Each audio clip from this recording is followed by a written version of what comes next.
I'm Bobby Johnson reporting for Vitamin, and I'm with Simon Wilison, who's an advocate, an unpaid advocate, we have to say, for OpenID.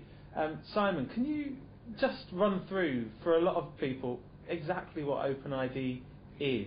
Well, so I've just given a 30-minute talk on that subject, so I'll give you the sort of 30-second compressed version.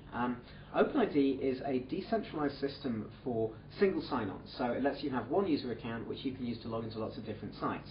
And the thing that makes OpenID special compared to, say, Passport or TypeKey or other things that have gone before it, is that with OpenID, you get to decide where your identity is hosted. You can host it with 6 apart, or you can host it with AOL, or you can host it yourself. And the technology keeps on working no matter where you've put it. So you can even switch providers. You can say, actually, I used to be hosted with 6 apart, now I want to host my own, and you can do that, and your login keeps on working. So what's the fundamental problem that you think OpenID solves? Everyone has too many user accounts. I've got dozens and dozens of user accounts for sites that I use some on a daily basis, some on a monthly basis. And managing all of those usernames and passwords is just incredibly difficult. Everyone knows that you're meant to use a different password for every service, because otherwise one service gets cracked and you lose everything. But of course nobody does that, because just managing 2 or 3 passwords is enough work for most people. So the idea is I create an OpenID, I associate it with other IDs that I have around the place, and then the sign-on procedure is almost non-existent. Exactly, yeah. In fact, if you've got an AOL Messenger account already, then you have an OpenID. It'll be openid.aol.com/ and then your screen name.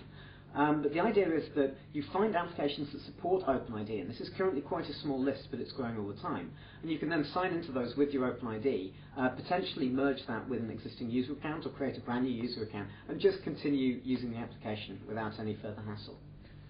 So you just said there that the list of applications is growing, and it's grown quite significantly in just a few weeks, really.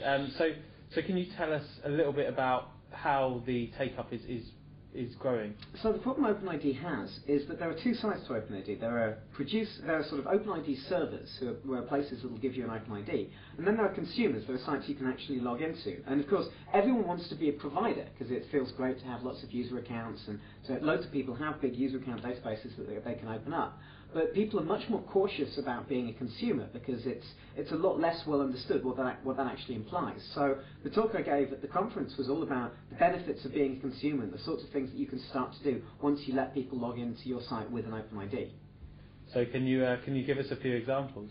Yeah, so I mean, the obvious one is you get linked to from Dig or TechCrunch, and hundreds of thousands of people click through to your brand new Web 2.0 service, and then it asks them to create an account, and half of them just walk off because they don't want to create another throwaway account just to try out your service. So if you support OpenID, you can instantly get a much larger sign-up rate, because you've got a whole bunch of early adopters, especially if Dig starts supporting OpenID. Anyone who comes from Dig has got an OpenID there already.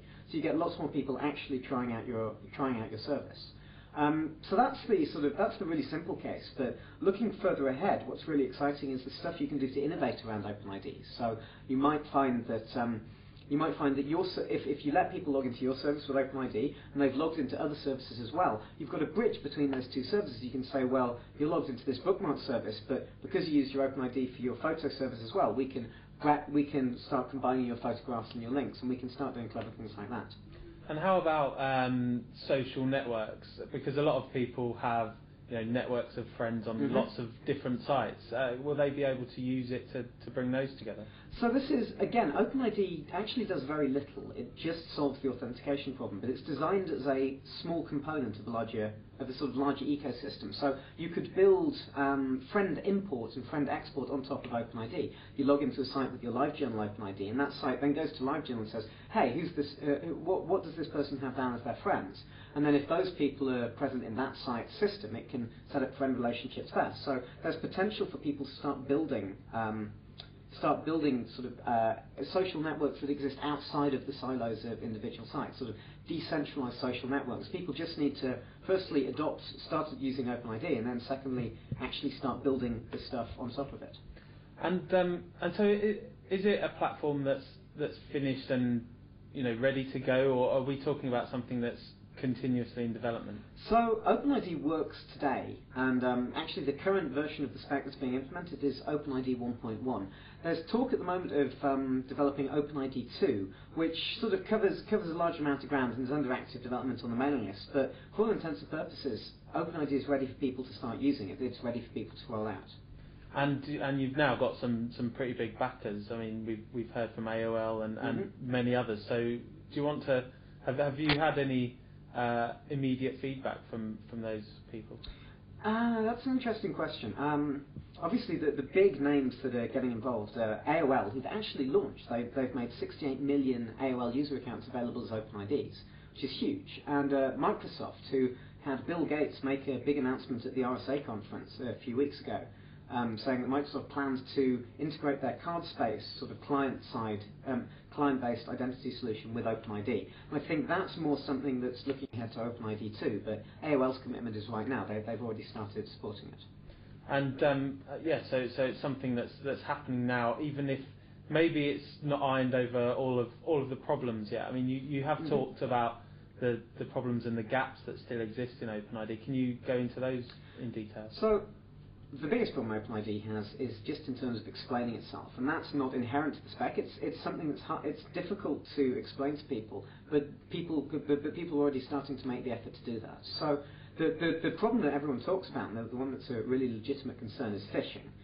With OpenID, because you're going to an untrusted site and attempting to log into it, that site redirects you to your identity provider. But of course, it could also redirect you to an impersonation of your identity provider. And if you weren't paying attention, you could have your account stolen. So the OpenID community has been looking at a whole bunch of solutions to that. And there's also this is where Microsoft and CardSpace come in, is to try and come up with a solution to phishing. In the end, my opinion is that phishing will become a sort of a competitive area between different providers. So when you're picking your provider, you might actually look at what measures they have in place to help protect you from phishing attacks and use that to influence your decision as to which one to go with. Yeah, so I mean, we've already seen a lot of implementation of phishing protection services and things that flash up on the screen and tell you this is maybe not the website you thought it was. Yeah. So you're saying that although OpenID has a weakness in it, that it's really the job of the providers of the other services to deal with. Yeah, I think it's something that OpenID providers have to tackle. But of course, phishing is a problem that everyone on the web has, and it's incredibly difficult to take on because they do academic studies against phishing protection and find that 90% of people don't even notice that the phishing protection stuff is there. So it's really a problem for the whole industry, and OpenID is actually benefiting from the amount of effort people are putting into solving this. So if you were to do an elevator pitch for OpenID for a developer or somebody who's creating a new service, how easy is it for them to implement and just a boiled down version of why they should do it? Right.